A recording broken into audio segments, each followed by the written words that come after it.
नमस्कार, मैं मुकुल सिंह चौहान। पिछड़ा आयोग ने केंद्र सरकार के पास शिकायत दर्ज कराई है कि पिछले 3 सालों में मेडिकल के ओबीसी की लगभग 11,000 सीटों को सामान्य वर्ग के लोगों को दे दिया गया है। पिछड़ा आयोग ने अपनी शिकायत में कहा है कि पिछले 3 सालों से ओबीसी को 27% आरक्षण का लाभ नहीं दिया जा रहा है। राष्ट्रीय पिछड़ा वर्ग आयोग ने स्वास्थ्य मंत्रालय से शिकायत भी की कि 2017 के बाद से नीट के लिए ओबीसी को अखिल भारतीय सीटों में अनिवार्य 27% आरक्षण नहीं दिया जा रहा है और इसी बीच 13 जुलाई को सरकार ने नए सत्र के लिए नोटिफिकेशन भी जारी कर दिया है, जिसमें नेशनल इंस्टीट्यूट यानी सिर्फ राष्ट्रीय इंस्टीट्यूट और सेंट्रल यूनिवर्सिटीज में ही 27% ओबीसी नॉन क्रीमी लेयर को आरक्षण देने की बात कही गई है। इसके बाद फिर ट्विटर पर हंगामा हो गया और बहस छिड़ गई कि क्या सरकार पिछड़े वर्ग के लोगों को उनका संवैधानिक अधिकार नहीं देना चाहती है। इस मामले पर आरजेडी नेता तेजस्वी यादव ने ट्वीट कर कहा, मोदी सरकार ने मेडिकल एंट्रेंस नीट के अखिल भारतीय कोटा में पिछड़ों का आरक्षण लागू किए बिना ही प्रवेश परीक्षा की घोषणा कर हजारों पिछड़े अति पिछड़े वर्गों की पीठ में खंजर घोंपने का काम किया है। उन्होंने आगे ट्वीट कर कहा कि बीजेपी, आरएसएस और केंद्र सरकार पिछड़े वर्गों के सभी हकों को छीन उन्हें हलाल कर रही है। हमने इस मामले पर दिल्ली विश्वविद्यालय में assistant professor doctor Laxman Yadav ji से बात की।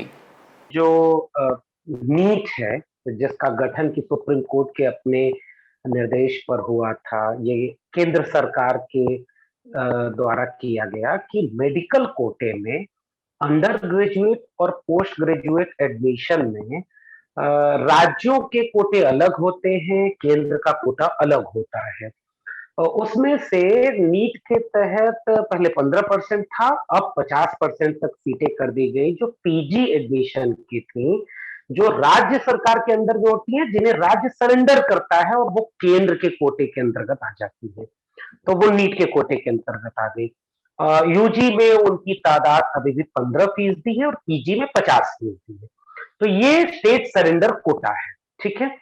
अब इसमें हो ये रहा है कि अभयनाथ के मामले के बाद तकरीबन 2000 मतलब 2010 के पहले ही एससी और एसटी को जो इस स्टेट सरेंडर कोटा था, इसमें रिजर्वेशन मिल गया और उनको रिजर्वेशन दे दिया गया। ईडब्ल्यूएस बाद में आया और उसको भी केंद्र सरकार ने बिना कोर्ट गए ईडब्ल्यूएस रिजर्वेशन उस कोटे में लागू कर दिया जो नीट के अंतर्गत आता था। लेकिन ओबीसी के मामले में ऐसा नहीं किया गया। इसके पीछे तकनीकी वजह ये बताई गई कि अलग अलग राज्यों में ओबीसी का कोटा अलग अलग है, तो अगर ये सीटें राज्य के अधीन होती तो वहां राज्य का ओबीसी कोटा लगता। जैसे ही ये केंद्र के अधीन आ गई तो इस पर लगना चाहिए था नियमतः 27% केंद्र का कोटा ओबीसी का, ठीक है। लेकिन इसके बीच में एक पेच आया और इसके चलते 2015 का एक मामला है सलोनी कुमार वर्सेस स्टेट गवर्नमेंट का, और उसके जरिए वो सुप्रीम कोर्ट में वो मामला आया और जिसके तहत ये कहा गया कि इसमें चूंकि केंद्र सरकार के अधीन पूरा मामला है तो केंद्र सरकार का 27% कोटा ओबीसी का लागू होना चाहिए।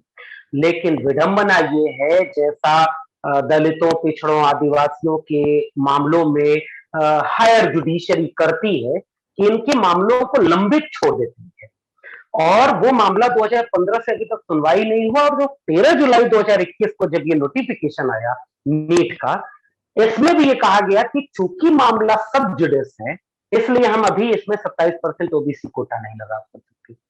यानी इसके पहले लगातार मेडिकल कोटे में पीजी कोर्स में खासकर हम जोर दे रहे हैं। हालांकि डॉक्टरों की तादाद यूजी कोर्सेज में ज्यादा होती है, लेकिन पीजी एक स्पेशलाइज्ड कोर्स है।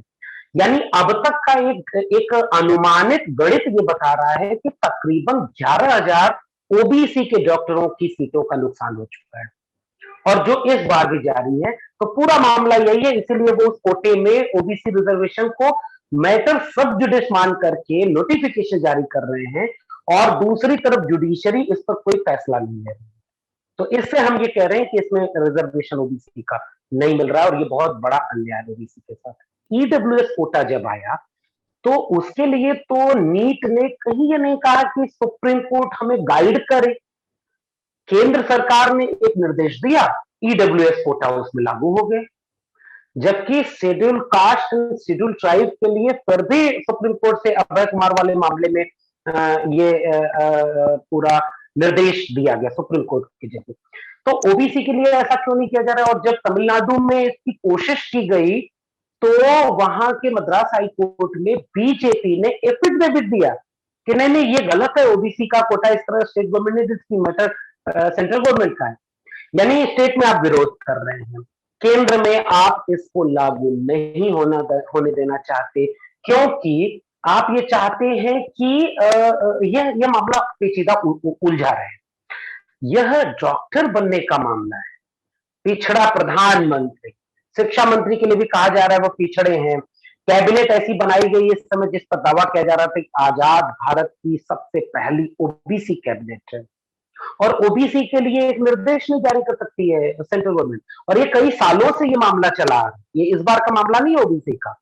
और लगातार या तो आप सुप्रीम कोर्ट को निर्देशित कर देते कि भाई ये बहुत अहम मामला है, इसको सालों से आपने क्यों पेंडिंग किया हुआ है, सलोनी कुमार का जो पिटीशन है, तो ये भी काम आप नहीं कर रहे। और या तो आपके अंडर में आता है कोई भी पॉलिसी जो सेंट्रल गवर्नमेंट के अंडर में आती है, उस पर सेंट्रल के रूल एंड रेगुलेशन इंप्लीमेंट होते हैं, बाय डिफॉल्ट इंप्लीमेंट होते हैं। तो ये ओबीसी कोटा 27% सेंट्रल गवर्नमेंट का दिया हुआ है, और जो हायर एजुकेशन में ऑलरेडी इंप्लीमेंटेड है। और पिछले साल तो हम लोगों ने रोस्टर मूवमेंट किया था, कैसे हायर एजुकेशन में 13 पॉइंट रोस्टर इंप्लीमेंट किया गया। वही रवैया हमने रोस्टर के दौरान भी देखा, उसमें लगातार केंद्र सरकार कोर्ट की आड़ लेकर के अपने अपने जिम्मेदारी, अपने जवाबदेही से पीछे हट रही थी। देशव्यापी आंदोलन हुआ, दिल्ली विश्वविद्यालय में हम लोगों ने बड़ा प्रदर्शन किया और पूरे देश में हुआ। तो पिछले साल 2 साल पहले 2019 को 7 अगस्त 2019 को, अगर मैं डेट ठीक याद कर रहा हूं, तो कोर्ट के फैसले के विरोध में जाकर के केंद्र सरकार को एक अध्यादेश पारित करना पड़ा कि 200 पॉइंट यानी institute as a unit, college या university as a unit roster बनेगा। तो इस मामले में आपने क्यों नहीं, क्या आप आंदोलनों का इंतजार करते हैं? क्या आपको नहीं लगता कि ये गलत है? अब तो सारा कुछ ओबीसी में हो रहा है देश में, तो ओबीसी के साथ इतना बड़ा अन्याय। अब तक तकरीबन 11,000 डॉक्टर नहीं बने, और जिस समाज के 11,000 डॉक्टर की सीट का नुकसान अब तक हो चुका है, वो समाज तो अभी अपने कंधे पर हिंदुत्व को ढो रहा है। इस बार तो कांवड़ रुक गई है, नहीं तो वो कांवड़ ढो नहीं जाता, वो तो समाज जागरूक ही नहीं। लेकिन सरकार को ये काम करना चाहिए। इसलिए आपके सवाल का जवाब सीधा सीधा ये है कि सरकार की मंशा में खोट है, इसलिए वो ऐसा काम नहीं कर रहे। द वायर के और वीडियोस देखने के लिए सब्सक्राइब करें और बेल आइकन पर क्लिक करें। स्वतंत्र पत्रकारिता की आर्थिक मदद करने के लिए डिस्क्रिप्शन में दिए गए लिंक पर जाएं और अपनी राशि चुनें।